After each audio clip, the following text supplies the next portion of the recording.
everyone. Welcome to the NETLIFE podcast with Dawn Staley. I am super excited because I get to flip it and I will be asking Dawn a few questions. What up, Dawn? What's up, Sheryl Swoopes? Thanks for letting me flip it a little bit. And so I got a few questions that I want to ask you, if that's all right. Please. So, as Black women who have spent our lives dedicated to the game of basketball, we know all too well how media comes into play. The past few weeks, a hot topic has been the coverage of Player of the Year candidates. Now, I have a lot of thoughts on this, but before I dive in, what do you think is the fundamental issue here? Is it race? Is it the fact that post players don't get the respect they deserve? Is it the media's obsession with flashy performances versus consistent dominance? What do you think? Or do you think it's a combination of several things? Well, I mean, I think it's a combination of several things. And I'm speaking from having been in a game for a while and have seen how the media portray certain number one teams in the country, certain Player of the Year candidates. And now that I find myself being the coach of the number one team in the country and who I know is the number one player in the country in Aaliyah Boston, and it's a lot different. I mean, it's a lot different, you know. And I've seen Breanna Stewart. I've seen that campaign. I've seen that narrative. I've seen Sabrina Ionescu. I've seen Paige Beckers. I've seen Kelsey Plum. I've seen Asia Wilson. I've seen it, you know, right in front of my very eyes. And, you know, I've researched it a little bit. I've talked to different people who've worked at ESPN because basically ESPN, they are the decision makers of women's basketball or men's basketball or whatever. But I want to speak specifically to women's basketball, and they choose who is going to be the person, the team. And it doesn't matter what's happening out there on the floor or if that team is no longer the team. But they don't pivot. They don't pivot enough in my opinion. So it's all of that. And can you look at the race of the different players and teams and you know, you can assume, you know, but it's different, you know. I don't think we're being covered as much as other number one teams in the country have been covered. And we get our fair share.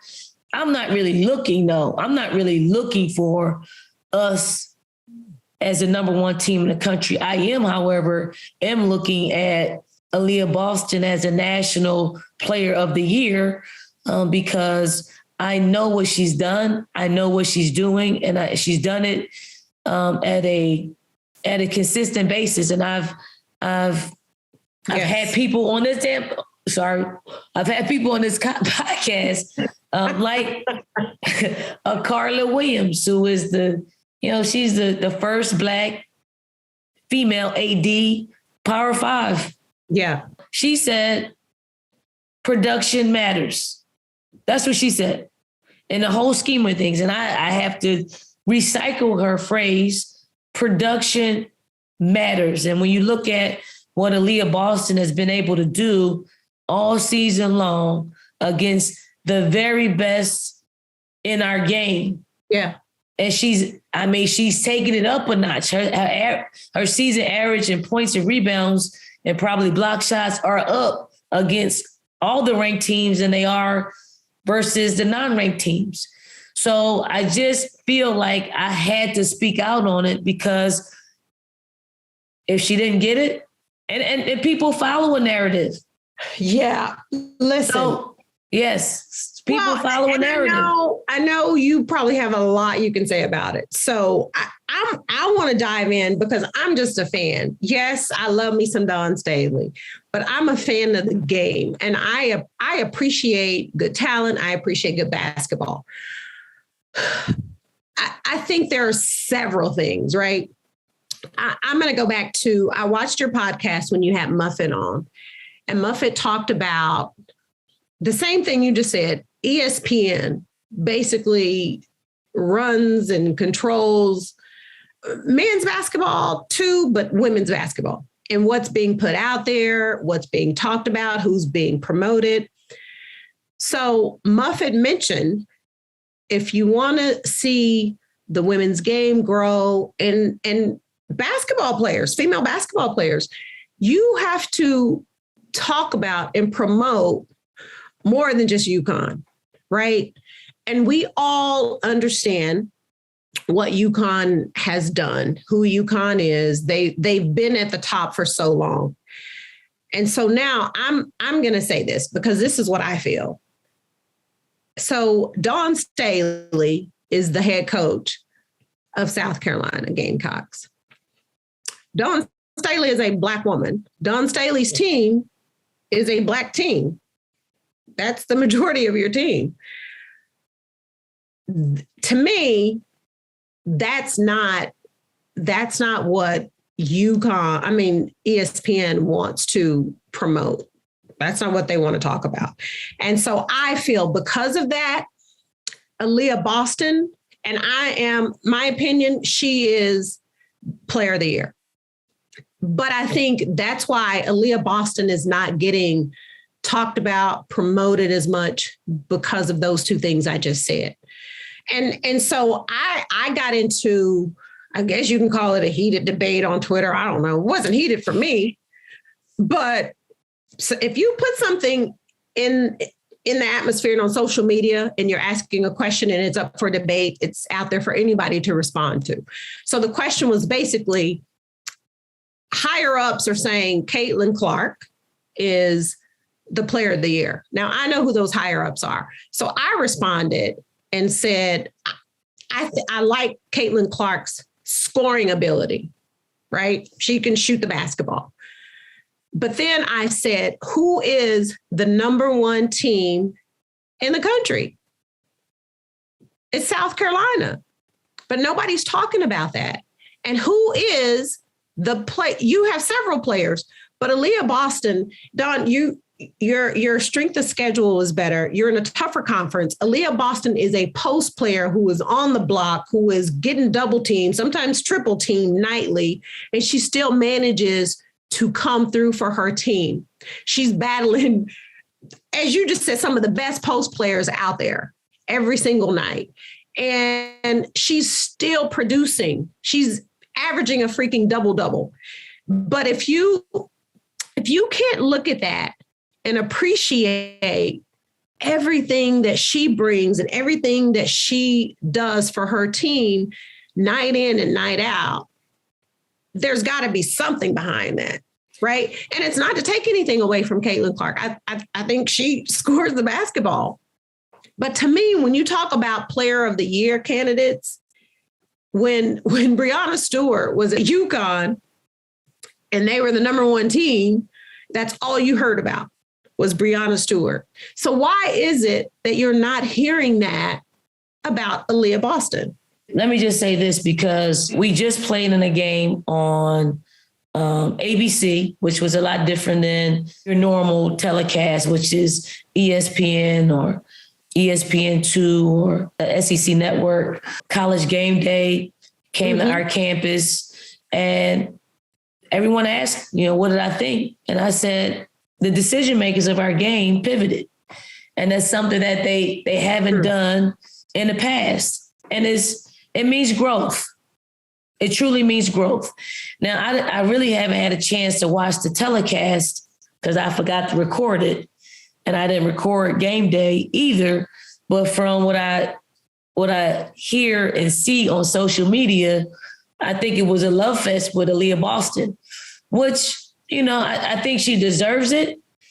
But I also don't want to be a part of history that the same old history that says, that because Aaliyah Boston's on the number one team, that she should be player of the year. I'm all for raising up our game. Like, I want our game to be different. I don't want to have the same storylines. I don't want to be a part of a narrative that only speaks about, one player. I mean, I got to speak about Aaliyah Boston because honestly, I don't trust the system. I don't trust the process. I don't because it really hasn't worked out in our favor. But I want to give credit where credit is due. I don't want to be a one person narrative when our game is comprised of so many great players, Caitlin included. Like, Caitlin won the Dawn Staley Award. Heck, she might win it again, like back to back. So I don't want people thinking that we're stepping on Caitlin to lift up Aaliyah. It is like, let's talk about Caitlin. Let's talk about Aaliyah. Let's talk about the young lady at DePaul. I think her name is Anissa Morrow. I mean, she's had 20 straight double-doubles. Let's talk about Nalissa Smith, who's at Baylor. Let's talk about Haley Jones and Cameron Brink at Stanford.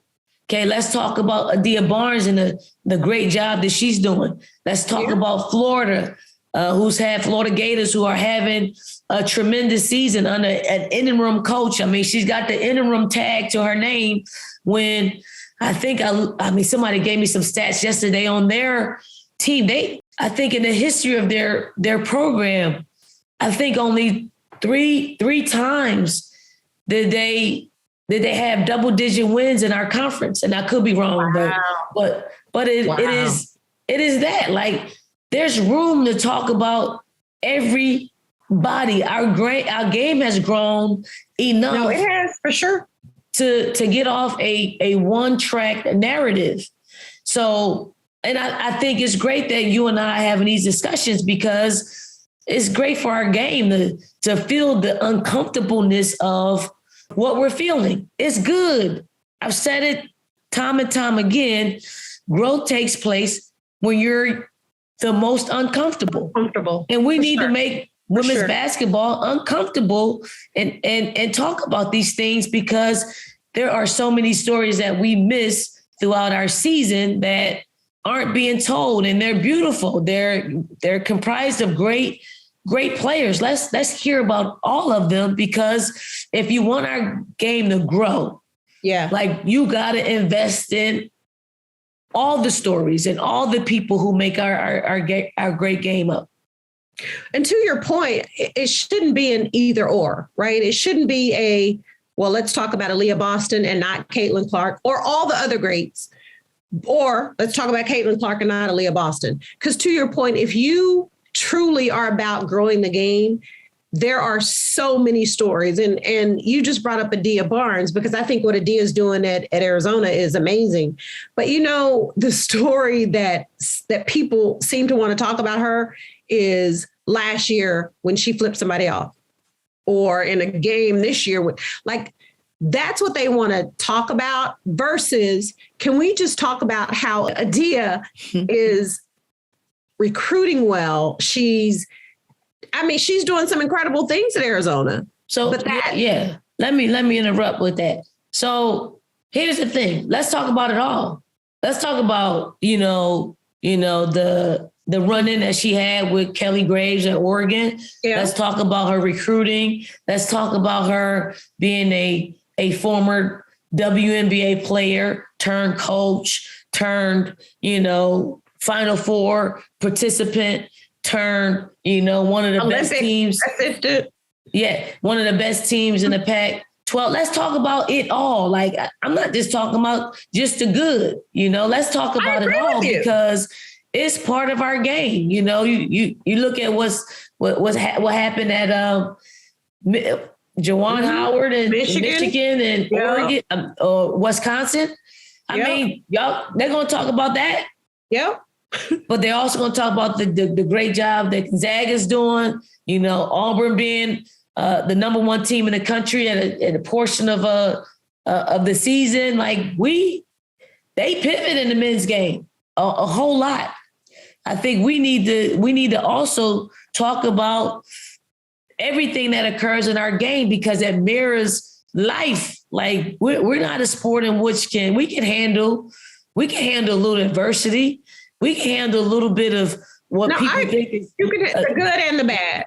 All of it. We are, we're a sport, and sports are people. Sports are made up of people, and people make mistakes, and people, do good. Yeah. People, let's talk about it all. Well, and that's why I brought that up, because I have to really, and I'm a fan of the game, but I have to really go dig and search for stories, right? Versus don't just post when that run-in happened with Kelly Graves and Adia, right? Let's talk about it all, because we are all human, and that's life. And those are stories that people are interested in. I want to know, I know more about you and what's going on in South Carolina. I feel like, one, because I know you, and I go looking for stuff for South Carolina, right? And there are some teams where I'm just like, why should I have to really go dig and search to find out what's going on with certain programs, right? So let me ask you this question, because you talked about the media a little bit. Why does it seem like the media doesn't take into account the strength of schedule or competition? It seems like players' stats are so often discussed out of context in men's basketball. We know when a player puts up 40 against a bad team, it's not the same thing as dropping 40 in a top 25 matchup. Well, so do you... Go ahead. No, go ahead. I mean, I just feel like, the media controls narratives. I mean, it's quite simple. And I'll say this, our local media, they do a great job at covering our program.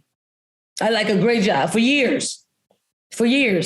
The good, the bad, and the ugly. Like, when we weren't very good, they talked about us. Mm-hmm. When we become pretty good, they talk about us. And then when we're still good, they talk about bad nights that we have. Like, what could prevent us from winning? Why do we turn the ball over so much? How can we get our shooting percentage up? How do you get the end of the bench, more playing time? So these are all the things that our local media talk about.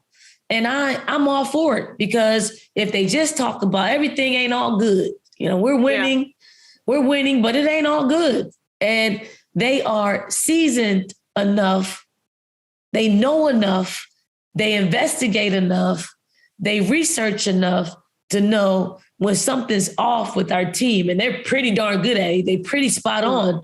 I don't think we have any moles on our team, but they are pretty spot on when it comes to, if our team's equilibrium is shook. Yeah. So, but that's them covering us. That's them investing in all things Gamecock women's basketball here in our, with our local media. That it should be no different with the national media. True. If you want to cover, if you want to cover our sport in the way that you cover men's sports. Like, they cover men's sports with all the narratives, like all of them. It's not just one. It ebbs and flows with what's hot. But to your point, don't you think, again, local media can only do so much, right? Mm-hmm. So why do you think national media doesn't cover South Carolina like they cover UConn? Well, and sorry, let me just add a little bit to that. And again, I know you said earlier, it's not about, you being number one, therefore Leah Boston should be player of the year. I agree with that. she should be player of the year because she deserves to be player of the year. I don't care if you guys were number 30 and if she's the best player, she's the best player. But seeing how you are number one, and I don't even know what UConn's ranked. I know they're ranked, but they still seem to get more national coverage than you guys do. Why do you think that is? I think nationally, that's their comfort zone. UConn is their comfort zone. And the ratings are much better because that's who they've pushed for decades, and rightfully so. I'm not taking anything away from UConn. They have been tremendous. Like they've been, the team of the decade. They have been. I mean, no doubt. Yeah. Truly. So I'm not trying to downplay it or at all. But when you're so used to that, it makes your job easier just to continue that. You don't have to research anything. You don't have to look at anything. That's our comfort zone. And we're getting the hits that we need to get. We're getting the ratings that we need to get. So let's stick with this because it's worked for us. And they don't really go back to look and see, well, it's worked for you all because number one, they've been winning. Mm-hmm.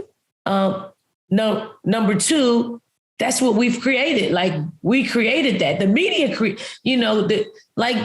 the media created UConn. I mean, UConn got the wins and they've been very good and very, very successful.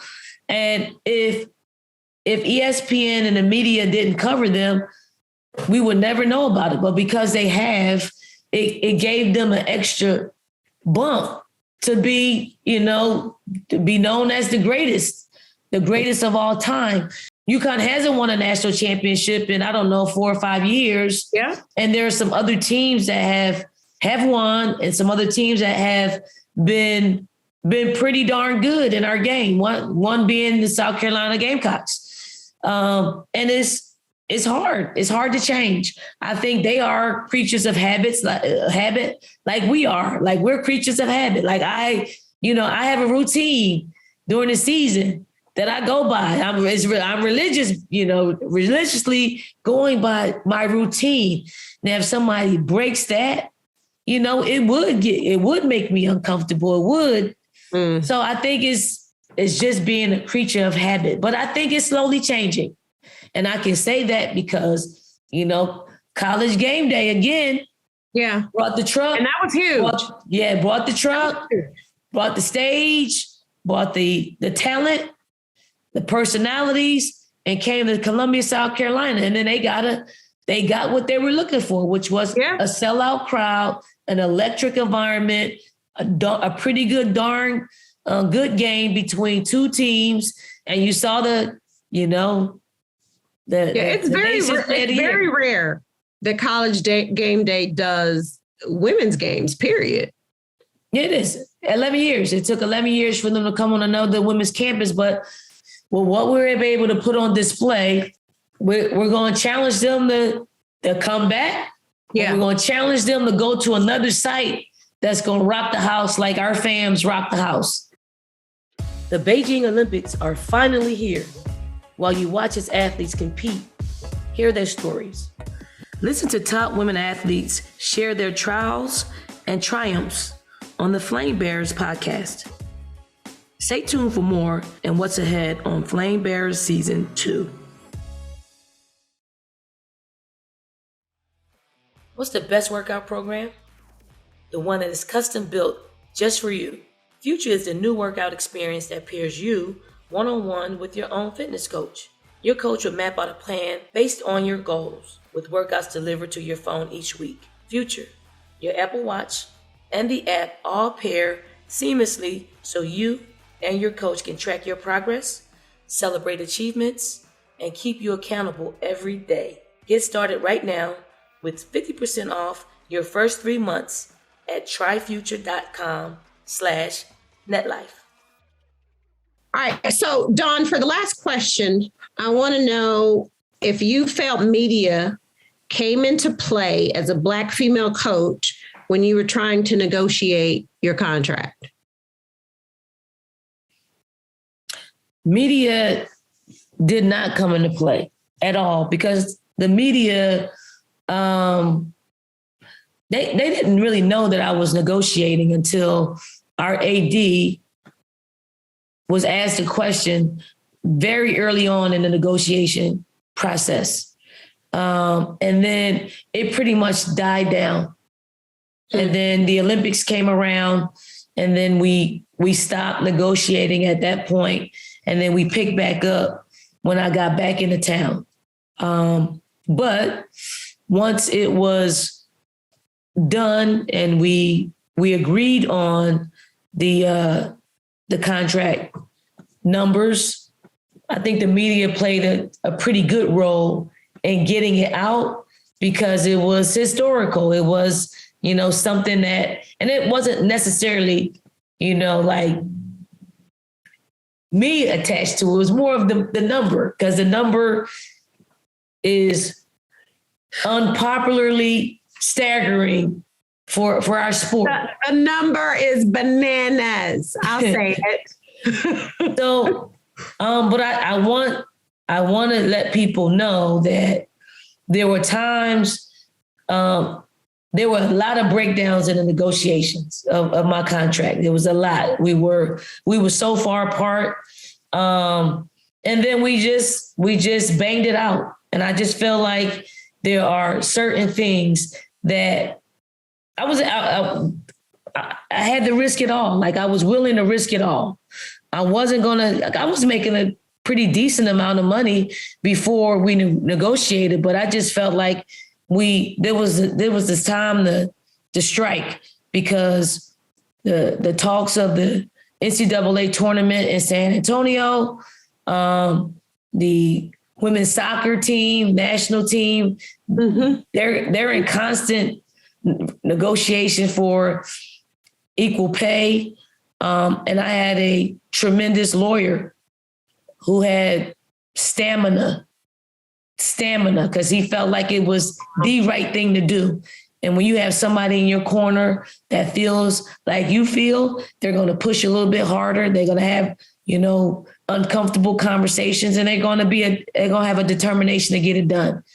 And once it was done, I made sure that when I spoke to the media, that I gave the media his name, because I wanted him to get the credit for it, because there wasn't a whole lot of people that could get it done. He was one of them.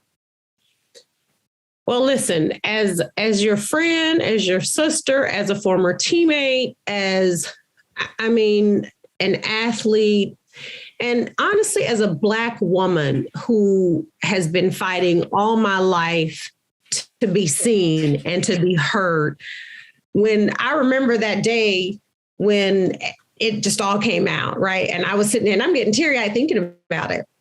My first thought was, damn, not about the amount of money, but it was like, damn, finally someone is getting exactly what I said we deserve, because I felt like I was you, right? And I think there were so many people out there, even to this day, who were so happy and excited for you, but more than being excited for you, being excited to see that someone has recognized you as a Black woman who's very successful and capable of leading a program and a team the way you've done for South Carolina, in a very classy, professional way.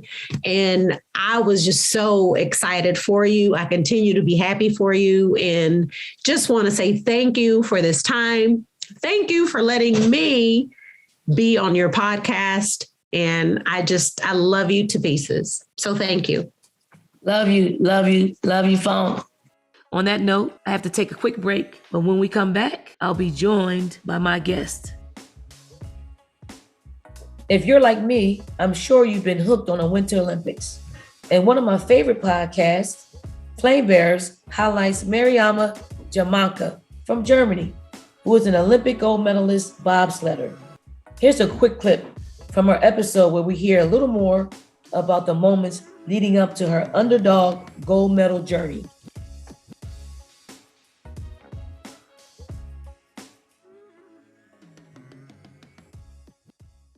We had 3 German sleds in this time in the World Cup circus, and we had 2 of us were pretty strong. And for the Olympic season, our coaches told us that they will switch the teams and change the brave woman all around because they wanted to have the strongest team for the Olympics, because it was so important for us to win a medal after Sochi, because in Sochi the Germans won no medal in bobsleigh, and that's not good. It's not good at all. So they switched teams, and it was definitely because they wanted to have one strong sled. Mariama's sled was not the top German sled. Stephanie Schneider of Germany starting just her 8th World Cup race as a driver. In race number 7, she had won by 2600ths to claim her 2nd straight gold medal and her 1st European Championship gold. Going into Pyeongchang, Mariama was in what was considered the 2nd German sled, with Lisa Buckwitz as brakewoman.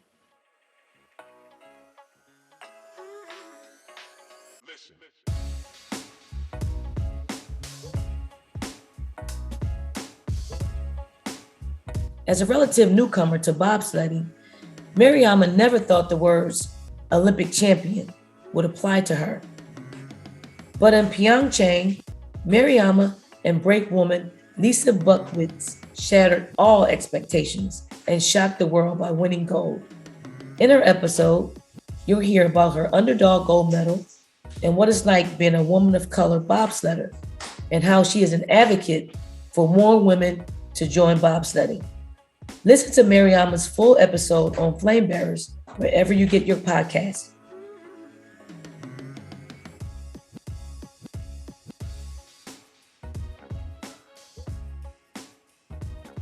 Welcome back, and welcome to my guest, someone I've known for quite some time. He's a career guardsman, having joined the South Carolina Air National Guard in 1983 and having earned the rank of colonel. He holds multiple civilian and military degrees, and it would take me an entire podcast just to read all of his accolades. He's a lawyer, he's a judge advocate, and someone I know quite well, Colonel Carl Bowers Jr., or as I know him, Butch Bowers. Welcome to NETLIFE. Thanks for being on the podcast. Thank you, Coach. Appreciate you having me here. Well, we got a lot of topics, Butch, that we could talk about. I met Butch through a really good friend, and I just have to share some backstory. We first met a few years ago when someone defamed me in the media, and I won't say any names, but that's how we met. I just felt like I needed some representation, some great representation, because I felt my integrity was stabbed a little bit.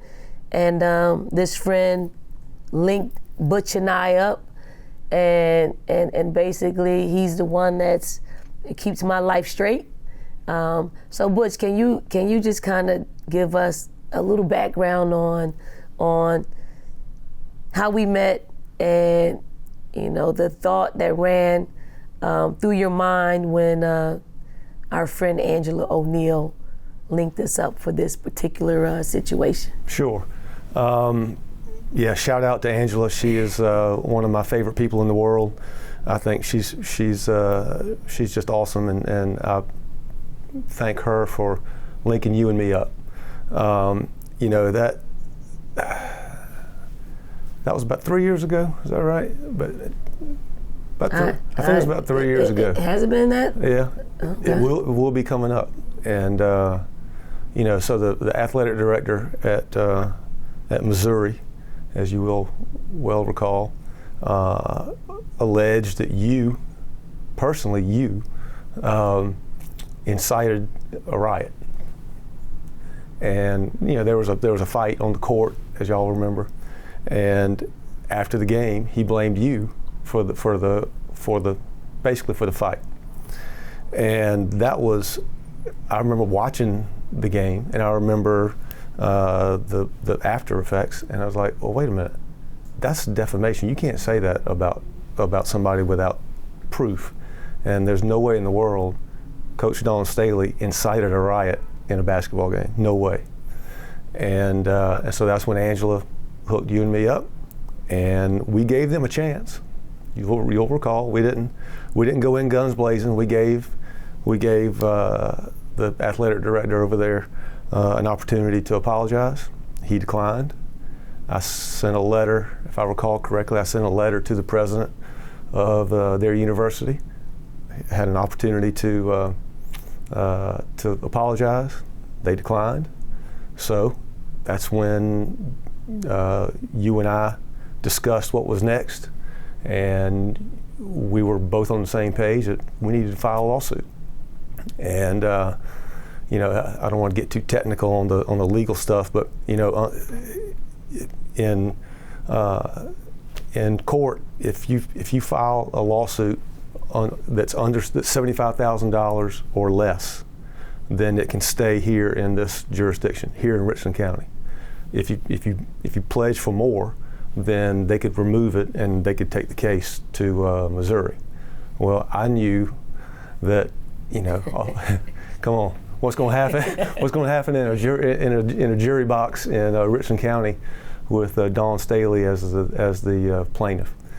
I knew how that was going to turn out, and ultimately, they saw the wisdom, but it cost them $75,000. 25 of it, if I recall correctly, went to Intersol. Yep. Yep. And so, you know, at the end of the day, we cleared your good name, and we did the right thing, and we did some good for some needy kids. So out of that, Butch, a friendship was birthed. Absolutely. Through you know what could have been an easily avoided situation, but sometimes people are put in your life for reasons that are beyond your control. I am super happy that you become my friend and an incredible resource. I didn't know that we would get to this place, but we often get on the phone and we talk. Like Angela will link all of us up, and we have a lot of laughs. But through it all, there's a friendship that was developed. So anything that I have, any legal issue, and I don't really have a whole lot of legal issues, but I have an incredible resource. Butch, tell us why you enjoy law. Great question. I like helping people. I like helping people, especially good people. I'm very blessed with my law practice, where I can pick and choose who I want to represent and what I want to do, and I don't take that lightly. And so when I have an opportunity to work with someone like you, I mean, your character and your integrity and your calm but yet firm demeanor, I think it fits with me. And you know, so I just it's been I've been practicing law now for about 23 years. And I think I'm finally catching my stride, and I'm a little slow, but that's okay. And so, yeah, I like helping people, especially people that deserve and the respect and the representation. Well, that brings us to a topic that in recent times, my contract negotiation at the beginning of our season.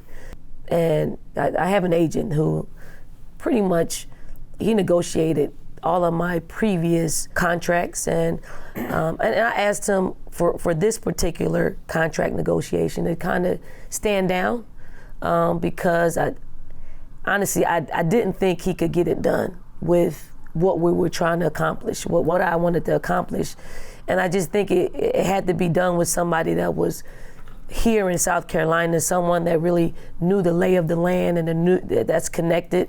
That brought us into another situation where I reached out to you to see if you would have some interest in negotiating a new contract for me, and obviously you didn't take a second to answer. You were on board with it. What part of the process, the negotiation process, would be most surprising to an outside observer? Great question. A couple of things. One would be, I should just mention, because some people don't probably know, I signed a new contract, a 7-year deal worth $22.4 million, and it's on the scale of equal pay.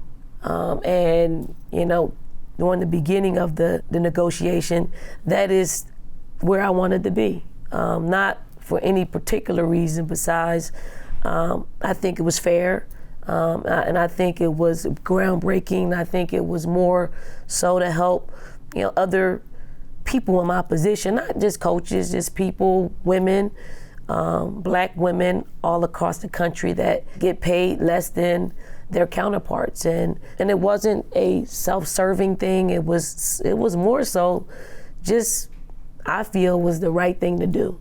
So if you could, if you can kind of answer the question about anything that would be surprising to an outside observer. Yeah. So I would say one thing is that it took a lot longer than I thought it would. It took a whole 6 months, and we were negotiating, if not every day, certainly every week with the university.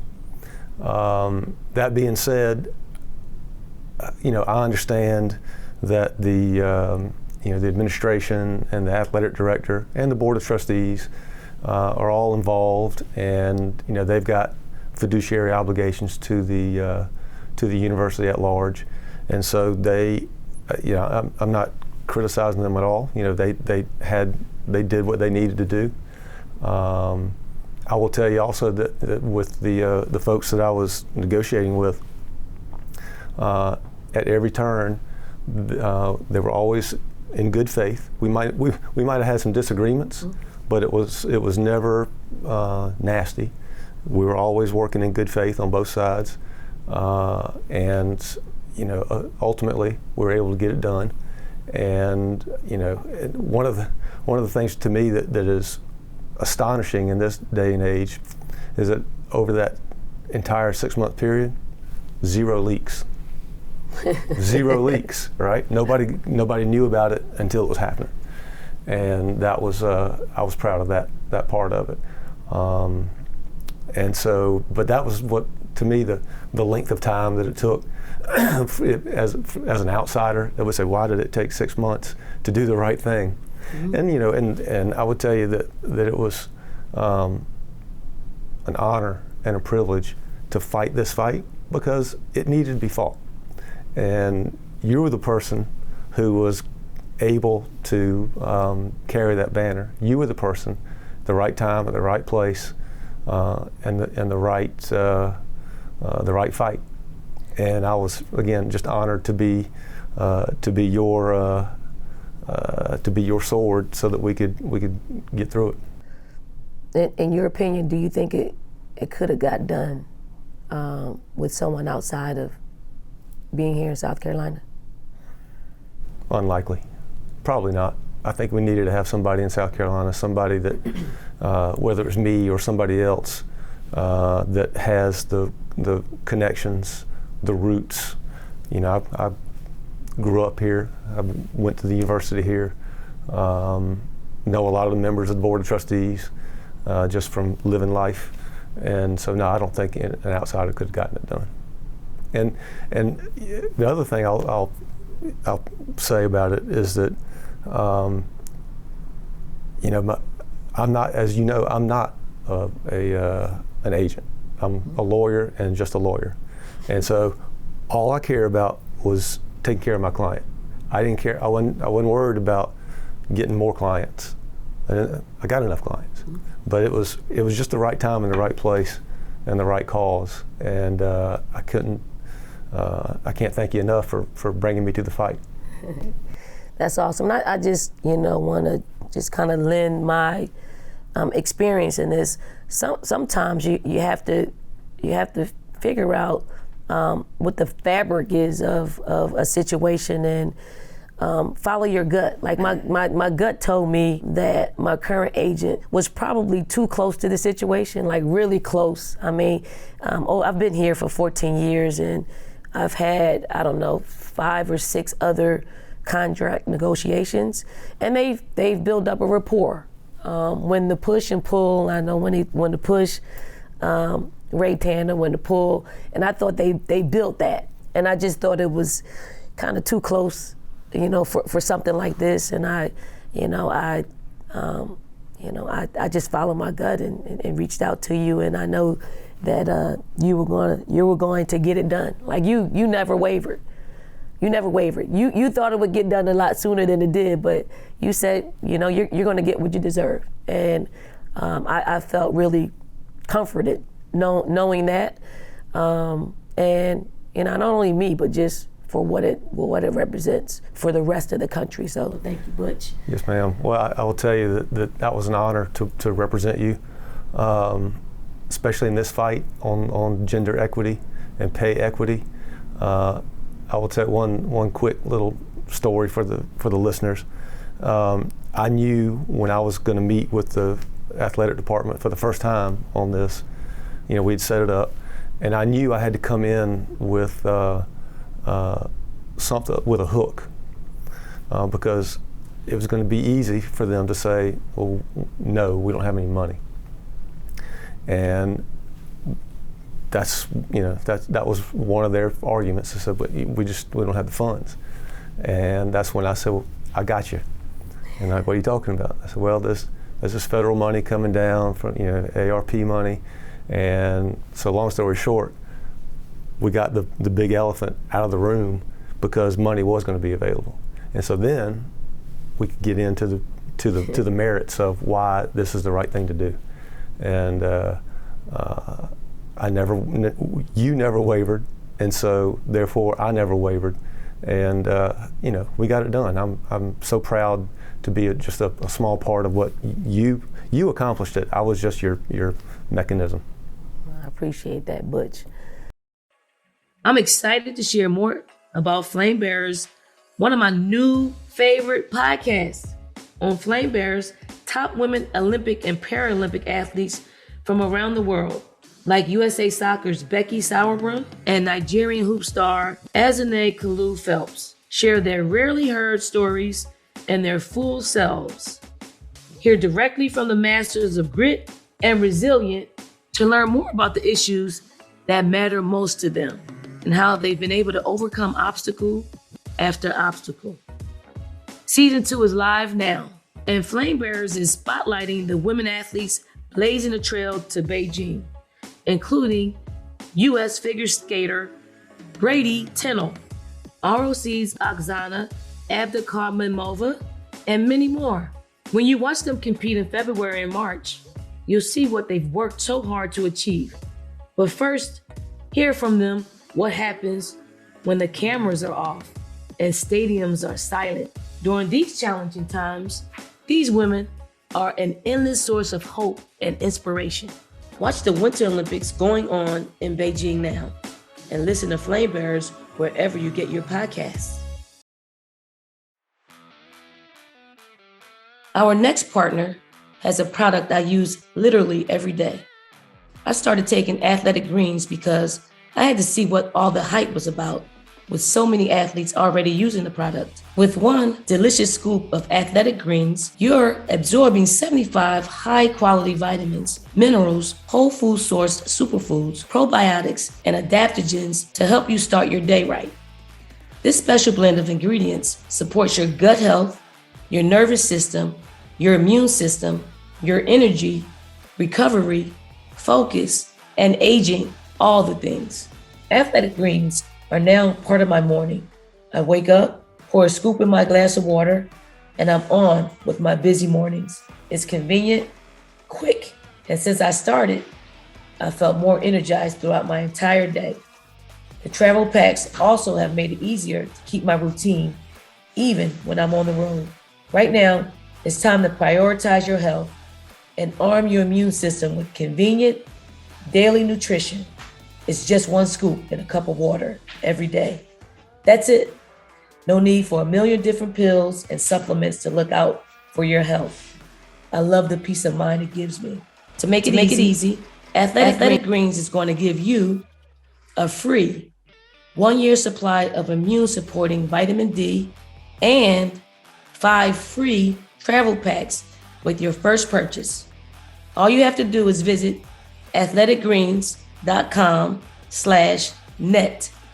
Again, that's athleticgreens.com/NET to take ownership over your health and pick up the ultimate daily nutritional insurance. What's the best workout program? The one that is custom built just for you. Future is the new workout experience that pairs you one-on-one with your own fitness coach. You'll get unlimited personal training and all the support you need to stay on track. Your coach will map out a plan based on your goals, build the workouts to get you there, and keep you accountable every day. Future, your Apple Watch, and the app all pair seamlessly to allow you to track metrics like calories burned and heart rate. Together, you and your coach can track your progress, celebrate achievements, and tune your routine to perfection. Future has over 3,000 5-star reviews. It may be the most expensive fitness app in the store, but it's the lowest you'll pay for unlimited personal training. Workouts built just for you and the individual coaching to push your performance to the next level. That's the future of fitness. Get started right now with 50% off your first 3 months at tryfuture.com/NETLIFE. That's tryfuture.com/NETLIFE. Future provides unlimited digital training and custom workouts all through the Future app. Get your first 3 months for 50% off. Let's talk about your legal representation. You're famous for being willing to jump in and defend high-profile politicians in high-profile cases, often when they've been accused of unethical conduct. Some of my listeners may be surprised that we are linked when you've been appointed by former President George W. Bush to a position and was former President Trump's impeachment lawyer. Some people might assume that you do this for the celebrity or because it's exciting and controversial, but you've talked before about how it was actually your father's federal conviction that inspired your approach to law. Can you share that story and how it still impacts you to this day? Sure. So the very quick background is back in the 70s, my father was the chairman of the State Highway Commission here in South Carolina. And he was a big Jimmy Carter supporter. And when Carter won, I guess that was 76, when Carter won, he made my father the Federal Highway Transportation Director. And so we actually moved from Estill, South Carolina, where I originally was born, to DC for 2.5 years. And that was that's a whole nother story, but that was life-changing for me. But and so anyway, we came back to Columbia, and he was thinking about my dad was thinking about a political future, and then some allegations of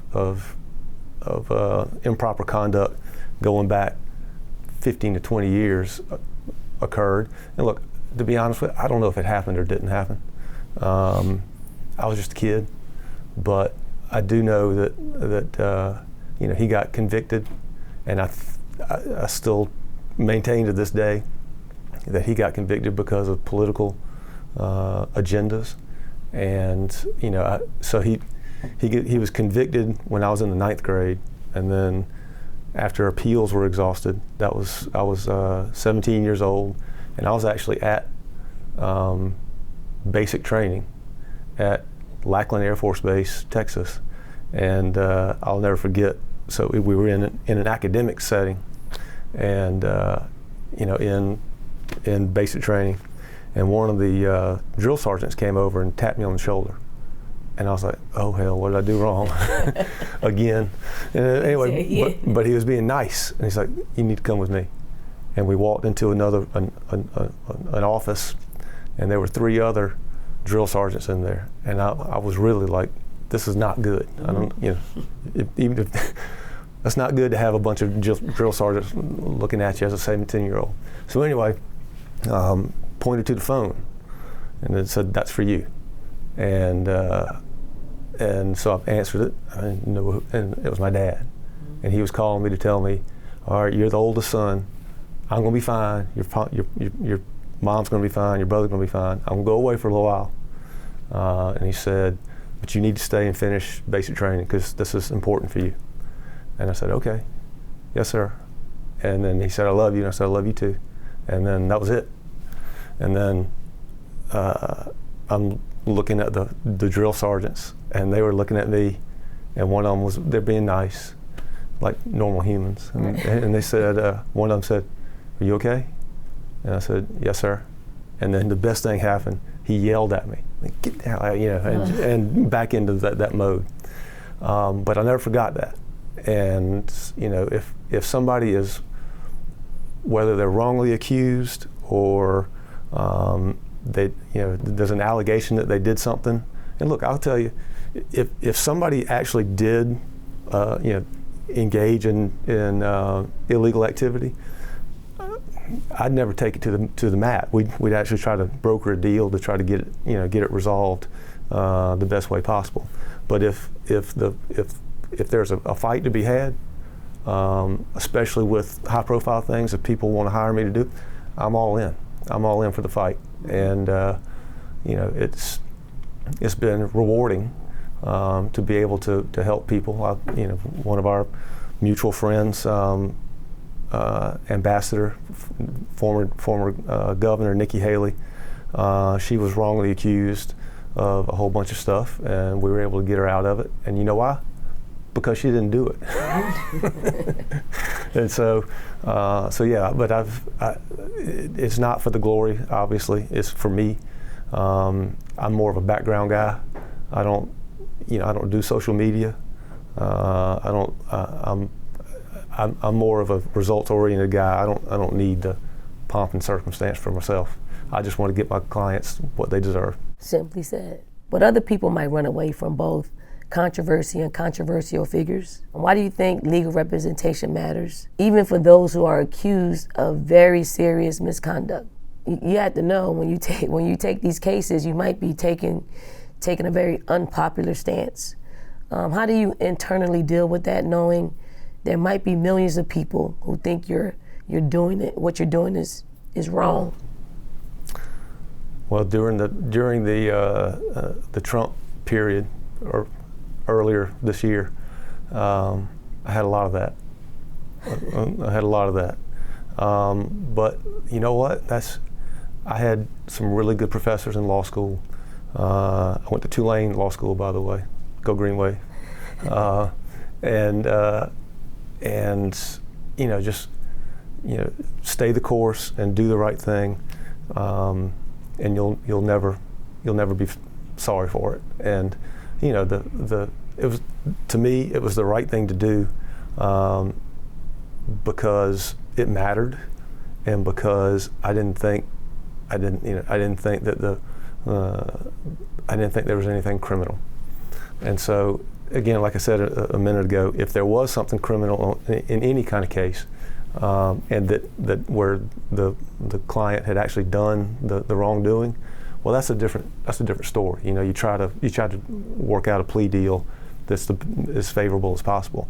But if there's something going on that is where the fight needs to be had, I'm all there. Mm-hmm. That's awesome. Did you ever read any articles on yourself? No.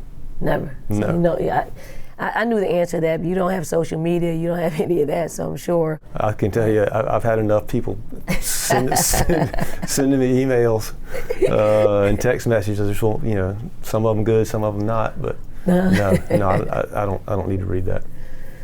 But you were born in South Carolina, did your undergraduate work here at USC, and still live in the state. What does it mean to you to be from South Carolina, and will it always be home to you? It's a great question, Coach. South Carolina is everything to me. It's been, I've been out of state for, like I was telling you earlier, in D.C. as a child for a couple of years, and spent some time in New Orleans for 3 years while I was in law school. But this is always home, and it's the people, it's the culture, it's the way, and you know, South Carolina's got some bad history, but I think we're improving. And if I can be part of that move to get us to where we need to be, then I'm never going to leave. That's awesome. That's awesome. Butch, got a question for you. Mm-hmm. How many women's basketball games have you attended? This year or ever? Ever. Hundreds. Hundreds. Hundreds means that you were coming to the games prior to you representing me. Absolutely. Absolutely. I remember, oh my gosh, I can remember coming downtown, because we lived in Irmo in Columbia, and I can remember Nancy, what was her name? Wilson? Nancy Wilson. Yep. Oh, and the great Nancy Wilson. She just got inducted into the South Carolina Hall of Fame, Sports Hall of Fame. And I remember, I remember Magic Johnson's sister. Yep. She was awesome. So I've hundreds. So you got history with women's basketball. That's awesome. I do. That's awesome. And I've got my youngest daughter. We have 4 kids. Julie and I have 4 kids, and 2 boys and 2 girls. And Virginia is my youngest, and she's 16, and she's playing at Heathwood Hall.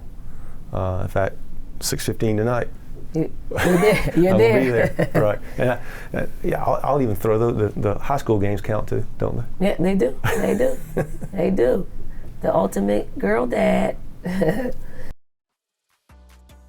Have you ever heard of recovery footwear or active recovery? I had neither until a fellow coach gifted me a pair of UFOs. And let me tell you, they have become my habit.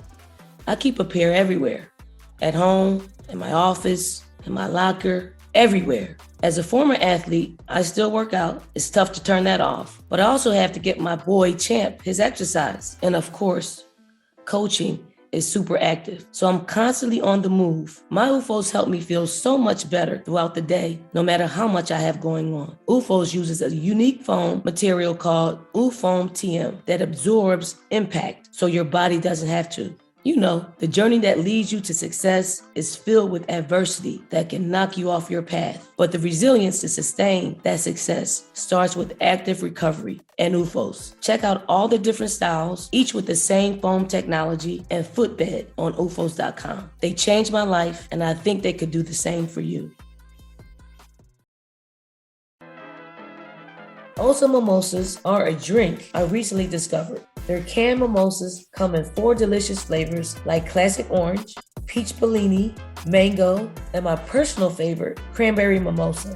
They're made with premium sparkling wine, 100% real fruit juice, and contain 80% less sugar and 60% fewer calories than typical mimosas. But the best part is, they're always ready to go, which means zero prep and, most importantly, zero mess.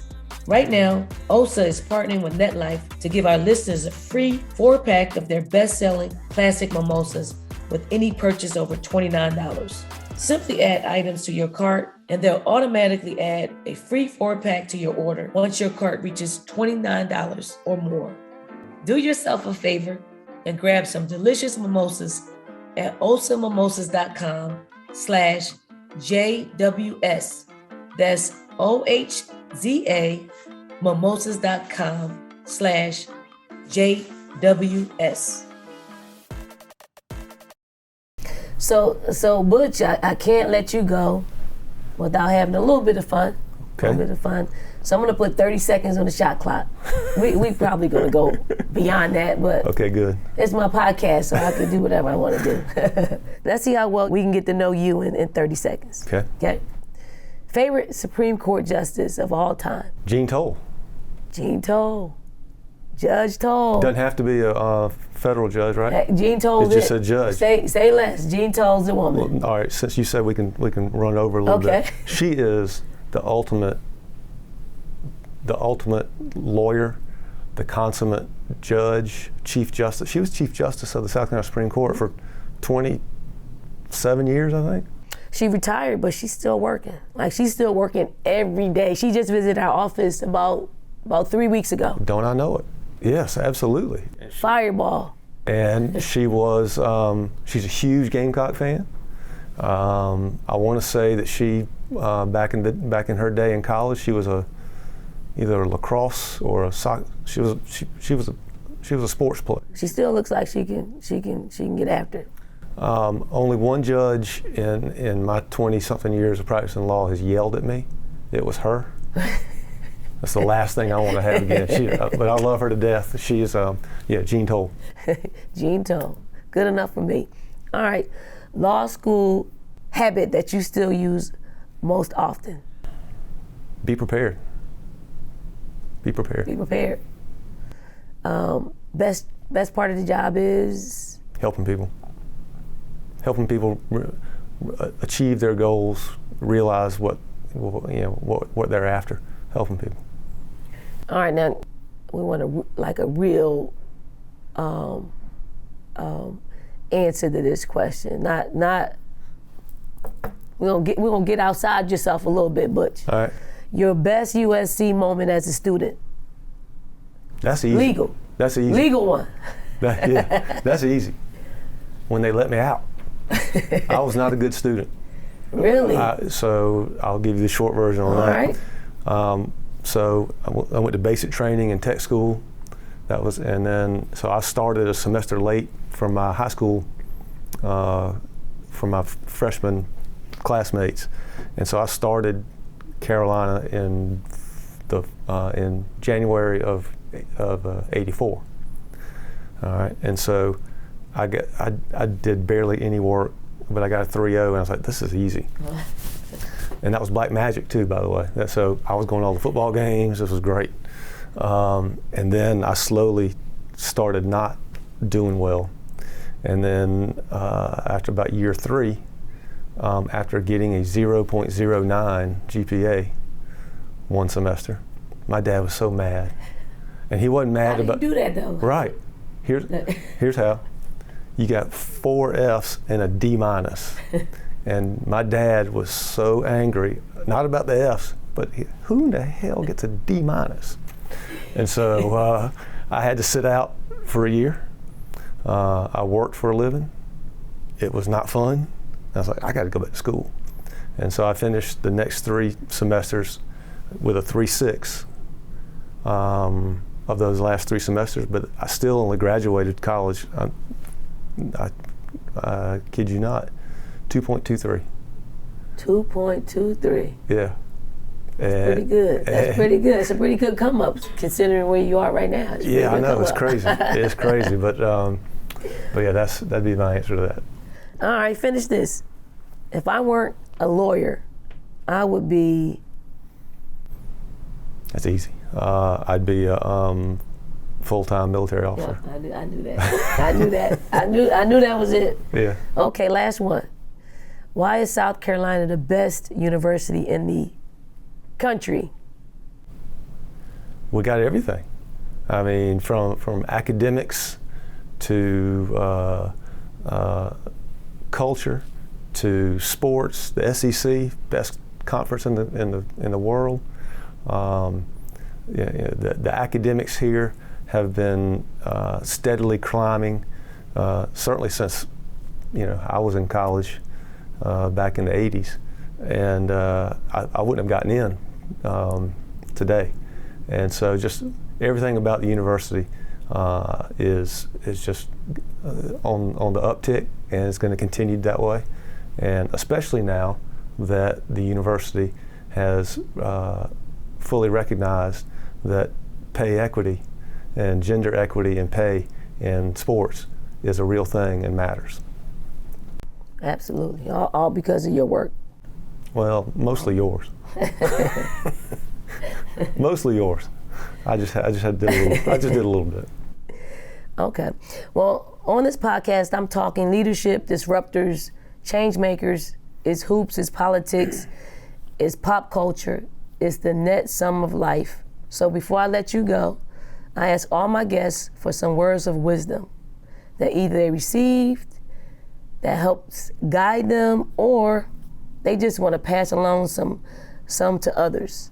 Butch, what words of wisdom do you have to share? I always come back to a motto one of my grade school teachers, Miss Yarley, I remember her name, from 50 years ago. And it still rings true today. And it was simple: do right and fear not. That was her slogan: do right and fear not. And I live with that almost on a daily basis. You know, sometimes I fall off, but we're all human. Mm-hmm. But that'd be my words of wisdom: is do right and fear not. That's awesome. Words of wisdom from the great Butch Bowers. And lastly, do you have anything that you want to promote or plug? Yeah, I would like to promote and plug the equestrian team at Heathwood Hall Episcopal School. My beautiful wife, Julie, is the head coach of the equestrian team. She has resurrected it. It was dormant for years and years, and she has done great work. And it's kids from age 6 to 18. And so yeah, that'd be my plug. Is if you got any equestrians out there, Heathwood Hall equestrian team is a great way to go. Happy wife, happy life. There you have it. All right. Well, thanks, Butch. Appreciate you coming on, and I look forward to seeing the equestrian team. Let's go. Absolutely. Thank you for having me. And thank you all so much for listening. Don't forget to follow NetLife with Dawn Staley on Apple Podcasts. Subscribe on Spotify or wherever you get your podcasts. NetLife is produced by Just Women Sports. For more great sports content, go to justwomensports.com. Be sure to subscribe to the newsletter and YouTube channel and follow along on Instagram, Twitter, and TikTok. And this is Dawn Staley signing off, and look forward to having some great conversations. Before you see their scores, hear their stories. On the Flame Bearers podcast, top women identifying athletes from around the world share their trials, triumphs, and full selves. With the Beijing Winter Olympics and Paralympics underway, Flame Bearers' second season is live now and highlighting stories from U.S. figure skater Brady Tennell, ROC's Oksana Abdulkarmimova, and many more. Get ready for the Beijing Games and listen to Flame Bearers wherever you get your podcasts.